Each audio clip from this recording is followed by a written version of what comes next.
This is the year 2024, which means it's the 70th year since the establishment of Wat Marp, which is the monastery that Venerable Ajahn Chah established. So Ajahn Chah, he is all of our teachers, and he was born on the 17th of June, the year 1919. He ordained in the year 1939 when he was 20 years old.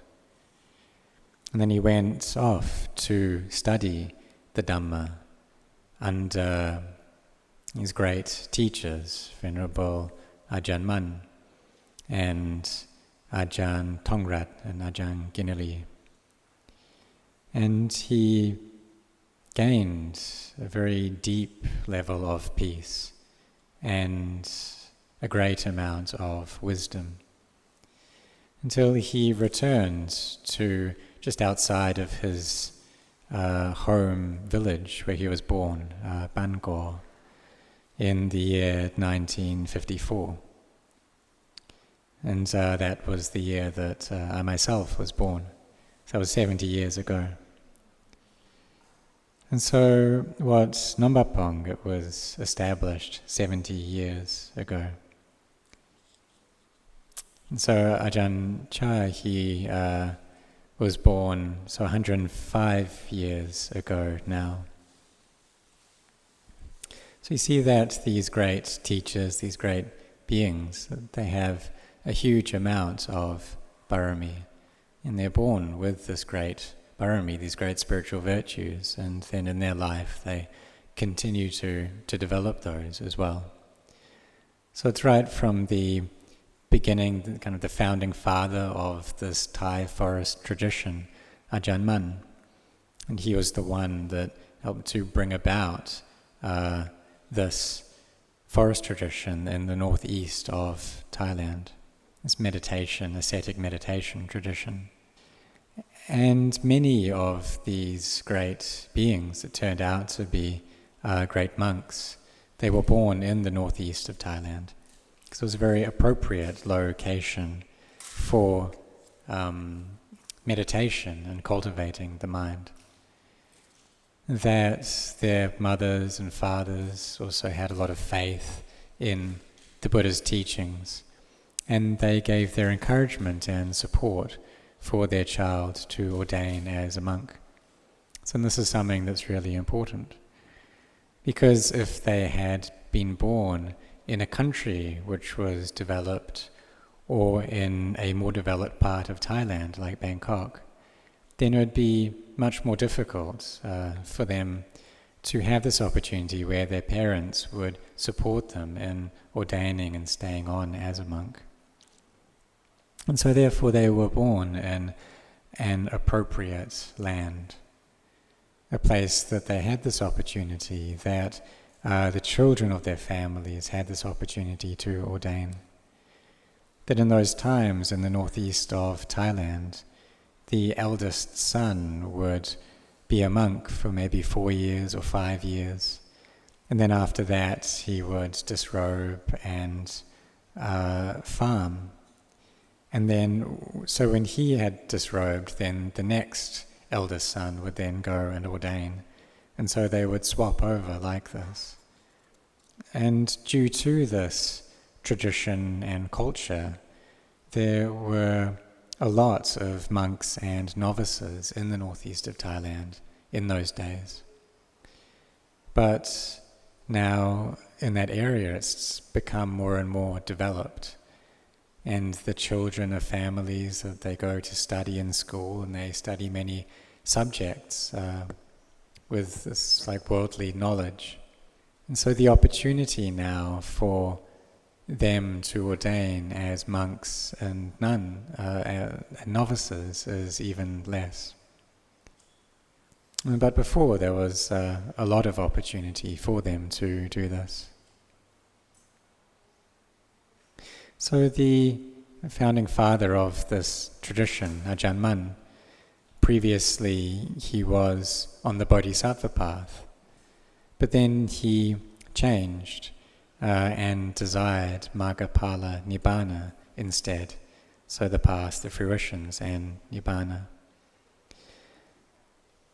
And he carried on kind of on that new path until he awakened, till he succeeded in that.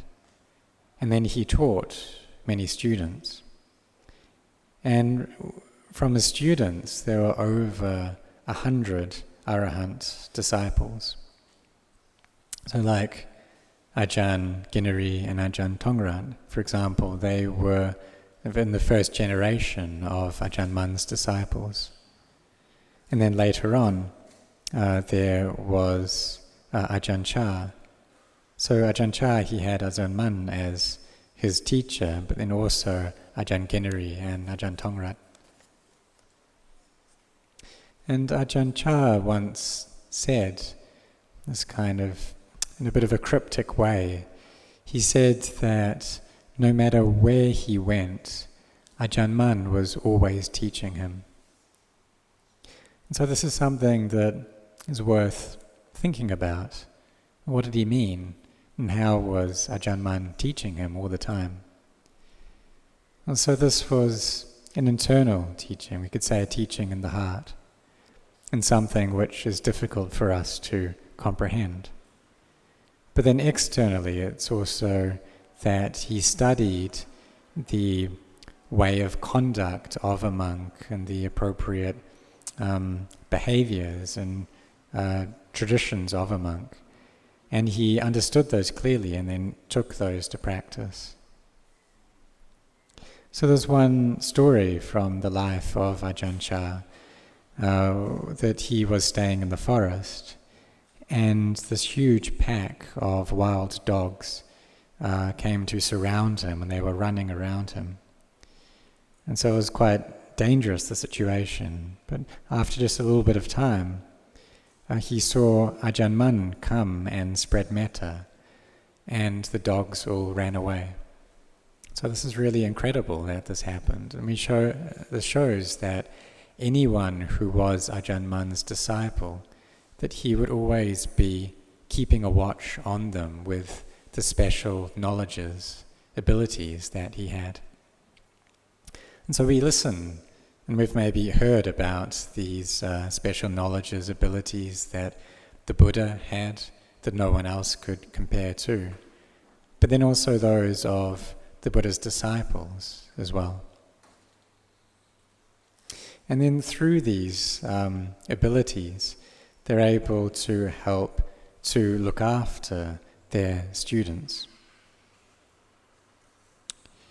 So when Ajahn Chah first went to establish his monastery, Wat Marp Jan, it was hard going in those days. It really wasn't easy. And for him to be able to kind of change and like quell the views of the villages around the area was really hard. To change their views so that they had faith in Buddhism, because when he arrived, that they were worshipping spirits, and that was their kind of main practice, their religious practice. And that's how things were in the northeast of Thailand at the time. But many of these awakened monks, they went throughout the area and they changed the views of the villagers so that they now had faith in the Triple Gem and they took refuge. Until Buddhism has become really well established in the northeast in this present day. So they were able to do this through the spiritual power that they had. And each of these teachers, they all had their niche in terms of what they were capable of doing or what spiritual accumulations they had developed. And so Ajahn Chah's specialty was that of teaching his disciples, and in particular teaching disciples from overseas who had come to study with him. And so Ajahn Sumedho was the first of the Western disciples who came to study with him. And he went off to establish the first overseas branch monastery of Nombapong, Chitirviveka in England. And then from that, and the Buddhist religion has now spread throughout Europe. And there have been a lot, over 100 monks who have ordained in the monasteries in Europe. So it really isn't easy for this to happen, especially in very developed countries. But those people, they have this interest in the Buddhist religion now. And many have come to ordain, and many of the people in those countries have a lot of faith in Buddhism. And so each year, Ajahn Chah's disciples from overseas, from in Thailand, they come together to offer their practice in homage to Ajahn Chah and to recollect his teachings. And so what is it that he taught, and what did he emphasize? Well, to the monks, he taught about the Vinaya, the monastic discipline, and to keep this very strictly until they become well accepted by the people of the area that they live in. And for the laity, he taught them to look after their precepts strictly and to really practice as well, to take their practice for real. Because he taught that the Dhamma is on the shore of death. So in order to see the Dhamma, we need to genuinely practice, to not hold back, to take it for real.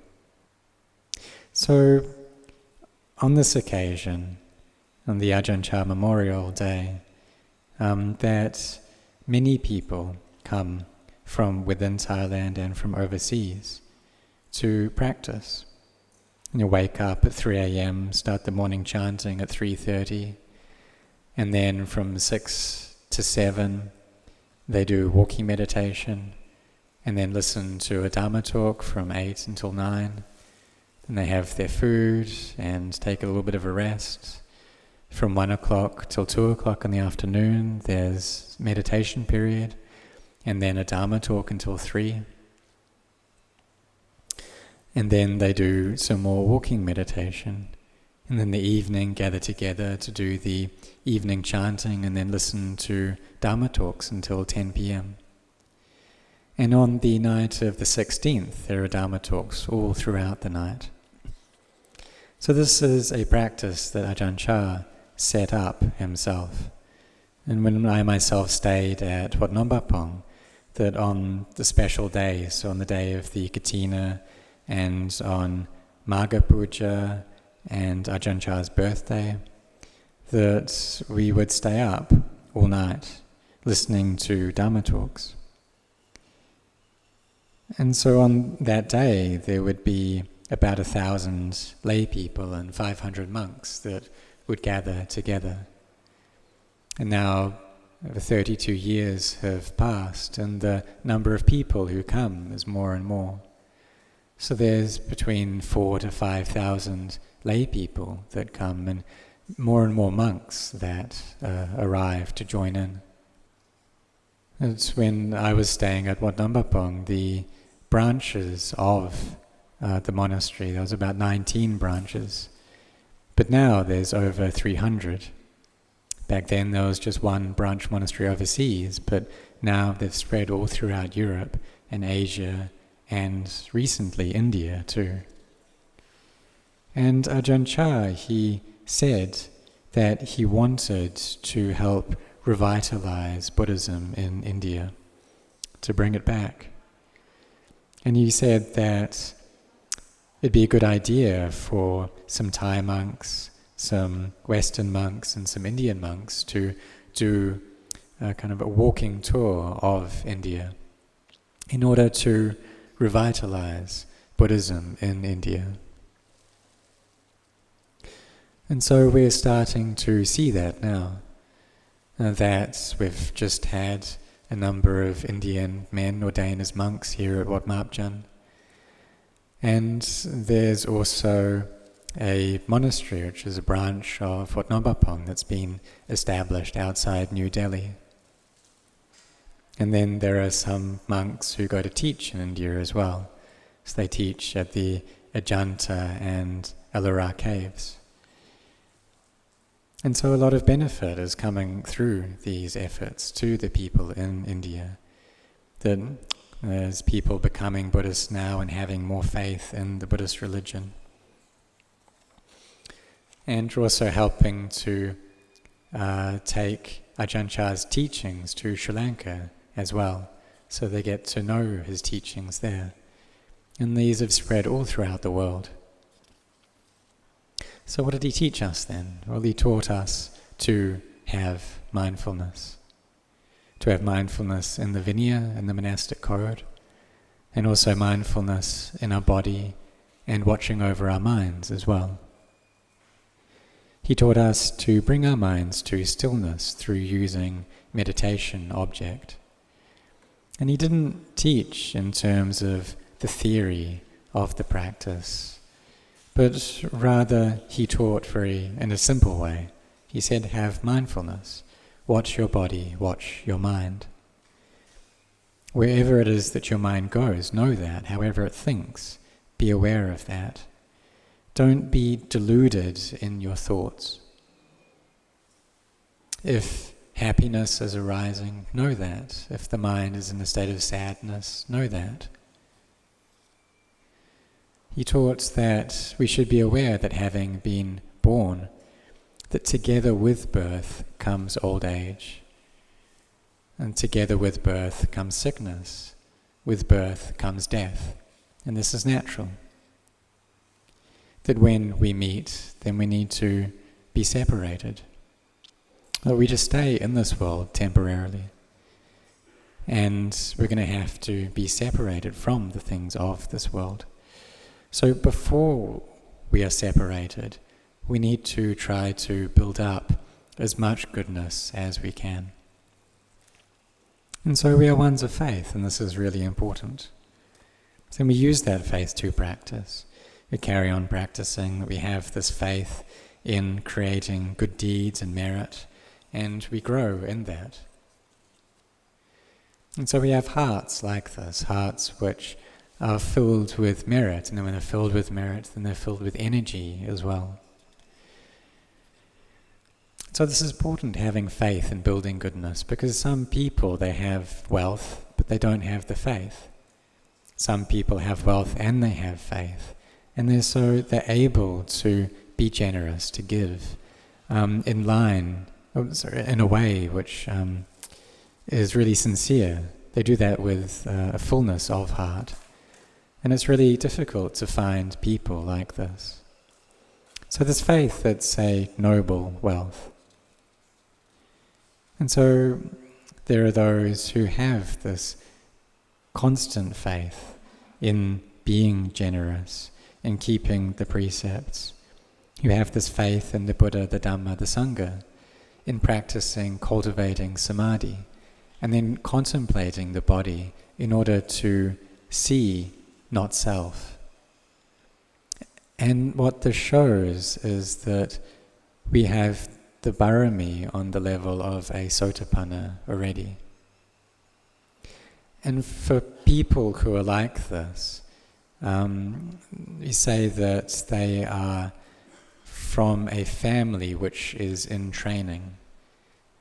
And in the monastic Vinaya rules, monks aren't allowed to make requests from families which are in training, because these people, that if a monk asks them, then they'll feel like they're going to do it.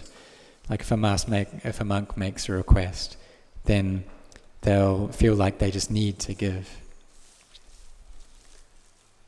So therefore, for us, we have been born and we have this faith, respect in the Buddha, Dhamma, Sangha. We have respect for Ajahn Chah. And so there's this respect on the physical level and on the mental level. So physically you can see that his body has broken apart already, and his bones have turned into relics. So we go and we pay respect to those relics. But then we also recollect his way of practice as well, that of maintaining mindfulness, of walking on this path of sila, samadhi and panya, of virtue, collectedness and wisdom, which takes us to freedom from the defilements, to the cessation of suffering, to seeing the Dhamma and knowing the Dhamma, and giving rise to a mind which is pure, this mind of Buddha. And so there's Buddha, Dhamma, Sangha, and these all can come together into just one thing. And if we attain to the Dhamma, then we see that for ourselves. So we're all very fortunate to have this opportunity to come together to practice in homage to Ajahn Chah this year. And so may all of you develop your mindfulness, make your samadhi firm, and give rise to these internal energies, powers. So there's the power of faith, the power of mindfulness, and make your efforts very firm. Have this quality of sampajanya, this clear awareness, and wisdom as well. And then grow these energies and carry on walking along this path of sila, samadhi and panya. And if you do that, then you will see the Dhamma. So may you grow in blessings.